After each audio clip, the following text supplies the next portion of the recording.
वही mob lynching जो आज के कुत्ते कर रहे हैं, ये मक्का के जालिम भी किया करते थे। अबू जहल के जितने पट्टू थे ये मॉब लिंचिंग में बड़े मशहूर थे। आज के अबू जहल के भी पट्टू बहुत मॉब लिंचिंग को समझते हैं कि हमारी कामयाबी है। इंतजार करो, एक बिलाल हबशी को अगर बच्चों ने हमारे पढ़ लिया तो हर जगह से अल्लाहू अकबर की आवाज आएगी इंशाअल्लाहुल अज़ीज़। जब बिलाल हबशी रज़ी अल्लाह तआला अन्हु यहां से आजाद होकर मदीने पहुंचे तो फिर हालात क्या थे।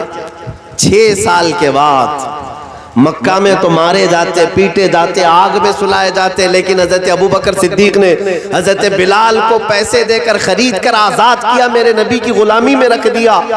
6 साल के बाद जब मेरे आका मदीने से मक्का तशरीफ लाए, ये फतह मक्का का दिन था, मक्का फतह हो चुका था और हुजूर पाक हरम शरीफ में नमाज पढ़ाने के लिए आए तो हरम में जो सबसे पहली अजान देनी थी 10,000 सहाबा थे। मेरे आका ने किसी को नहीं पुकारा, बिलाल हबशी को पुकारा। कहा ऐनल बिलाल, बिलाल कहाँ है? अरे वहाँ सिद्दीक अकबर भी हैं, फारूक आजम भी हैं, उस्मान गनी भी हैं, हैदर कर्रार भी हैं, अजिल्ला सहाबा हैं। मेरे आका ने बिलाल हबशी को बुलाया, कहा इधर मक्का फतह हो चुका है, मेरे आका नमाज पढ़ाने के लिए जाने वाले हैं। लेकिन अजान देने के लिए हजरत बिलाल को कहा पुकार अजान, लेकिन कहां से? तारीख बताती है कि बिलाल से कहा गया काबे की छत पर चढ़ जाओ, सुभान, काबे की छत पर चढ़ जाओ। जब हजरत बिलाल हबशी काबे की छत पर चढ़ करके अजान देने लगे, मेरे अजीजों इसमें हिकमत क्या थी? बुजुर्गान दीन फरमाते हैं अजान तो किसी नीचे से भी खड़े होकर, ऊंचे टीले से भी खड़े होकर दी जा सकती, काबे की छत पर चढ़ा करके मेरे आका ने दुनिया को ये बताया जो नबी के नाम पर जख्म खाता है मौला उसे काबे की छत पर पहुंचा देता है। मुस्तफा की गुलामी में जो अपने आप को फना करता है मौला उसको इज्जतों से नवाजता है। इसीलिए मेरे अजीजों आज ये इस्लाम नगर, ये बदायूं का एक छोटा सा कस्बा, मैंने कभी यहाँ पर आज तक न गुजर किया न यहाँ आपसे कभी मुलाकात की, पहली मर्तबा, लेकिन लोगों का ये शौक, लोगों की ये मोहब्बत, ऐसा लगता है सदियों से हमारे ताल्लुकात हैं, पहले से हमारे रिश्ते हैं। ये क्यों है? मुझे आप जो इज्जतों से नवाजे या मुझसे करीब होने या मिलने की ख्वाहिश रखते हैं तो इसलिए नहीं कि किसी जनता पार्टी का आदमी आया हुआ है, इसलिए इज्जत दी जाती है कि नबी करीम सल्लल्लाहु अलैहि वसल्लम का गुलाम आया हुआ है। जब तक बिके न थे तो कोई पूछता न था, जब तक बिके न थे तो कोई पूछता न था, या रसूल अल्लाह तुमने खरीद कर हमें अनमोल कर दिया। नारे तकबीर, नारे रिसालत, मसलके आला हजरत, अज़मते मजहबे इस्लाम, उलमाए अहले सुन्नत, सरजमीने इस्लाम नगर बदायूं शरीफ, जिंदाबाद जिंदाबाद। सुभान। ये जो इज्जतें मिलती हैं ये किसी और बात की नहीं, रसूलुल्लाह के कदमों से वाबस्ता होने की।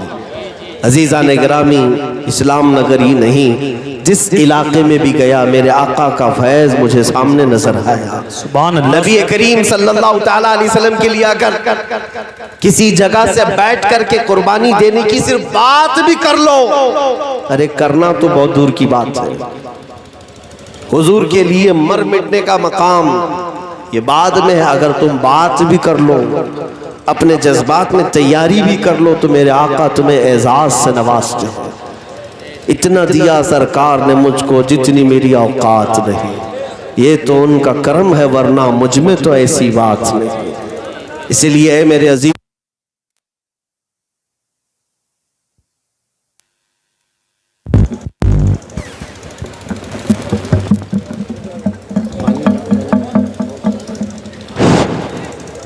दुरूद पाक पढ़े।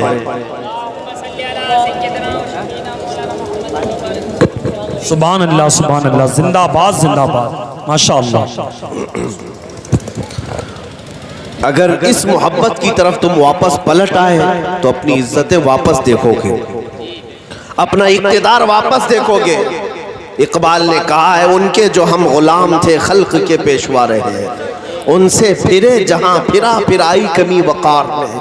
हमारा इलाज सिर्फ इतना ही है, हमें करनी है शहंशाह बता की रजा जोई।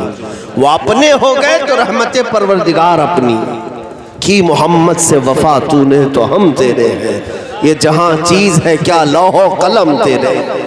बस हुजूर पाक से वफा करना सीख जाओ, नबी पाक की गुलामी में मर मिटने के लिए तैयार हो जाओ और मैदान में उतर जाओ। किस बात के लिए?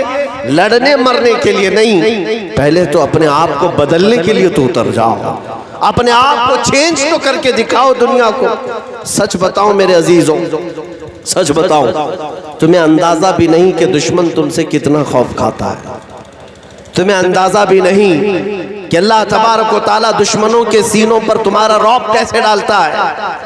बस तुम हुजूर की सुन्नतों पर आ जाओ एक बार, फिर देखना किसी लड़ाई की भी जरूरत नहीं, किसी जंग की भी।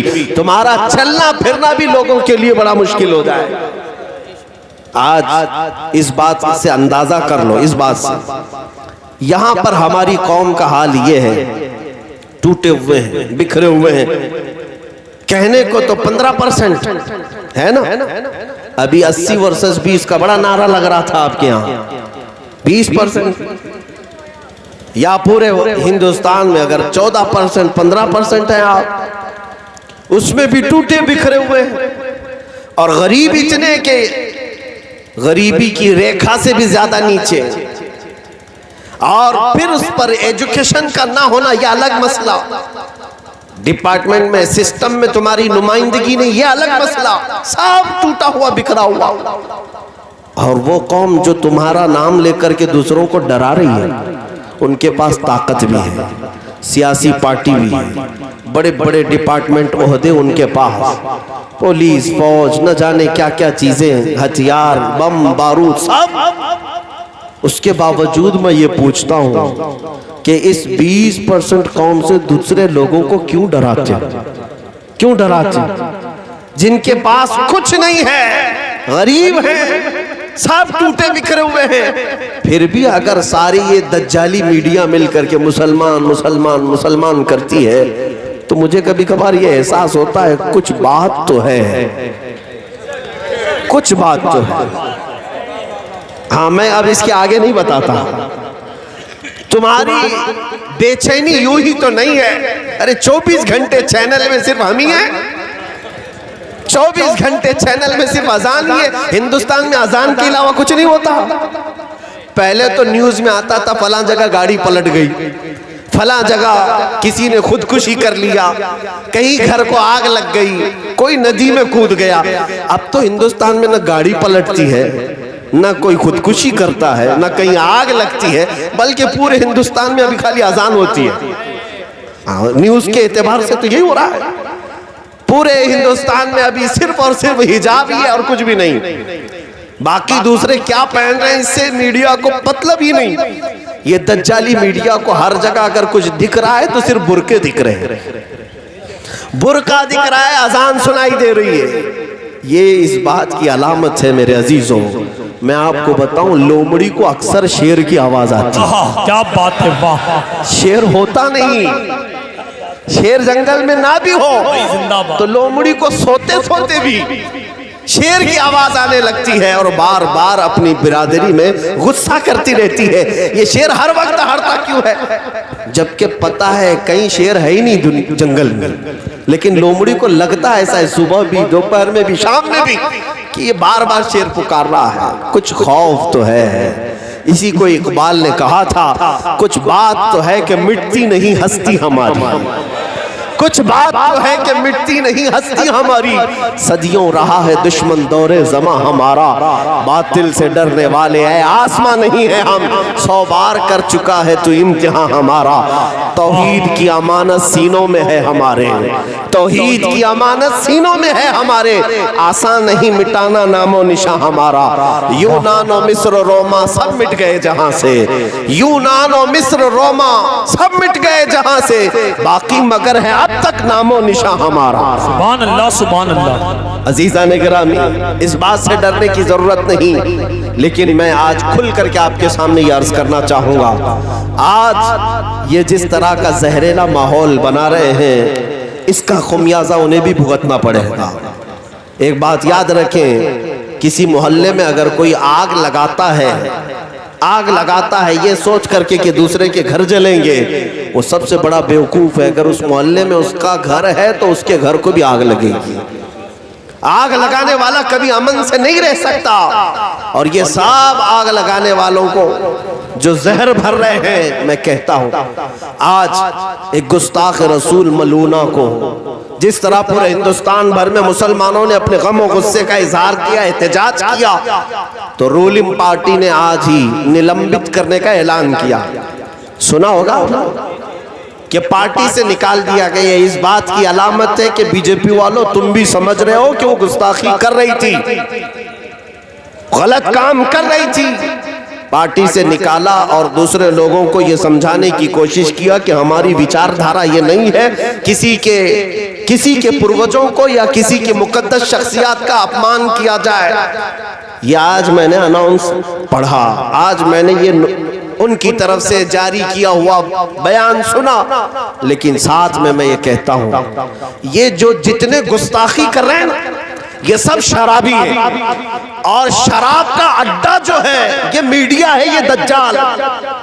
ये अपने डेस्क पर बुलाते हैं और ज़रख़रीब टट्टुओं की तरह घोड़े मुर्गे लड़ाते रहते हैं। मैं कहता हूं शराबी को मारने से पहले शराब के अड्डे बंद करो। इन पर कोई नहीं कहता।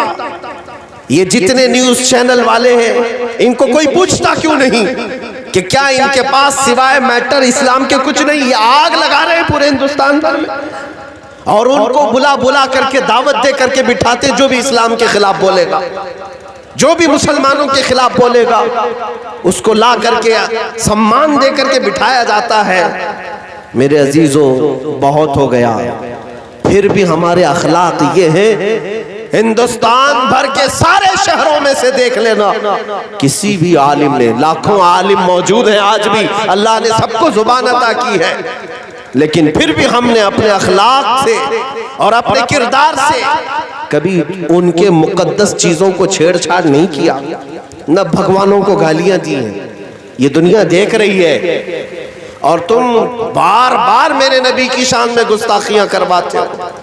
मैं आज हुकूमत वक्त से मुतालबा ये करता हूं कि जैसे कार्रवाई अगर तुम अपने कार्यकर्ताओं के साथ करते हो, तो ये शराब के अड्डे चलाने वाले ये दज्जाली मीडिया पर पाबंदी लगाओ कि नफरत का माहौल इन्हीं से फैल रहा है, इन्हीं से पूरा नफरत का माहौल फैल रहा है।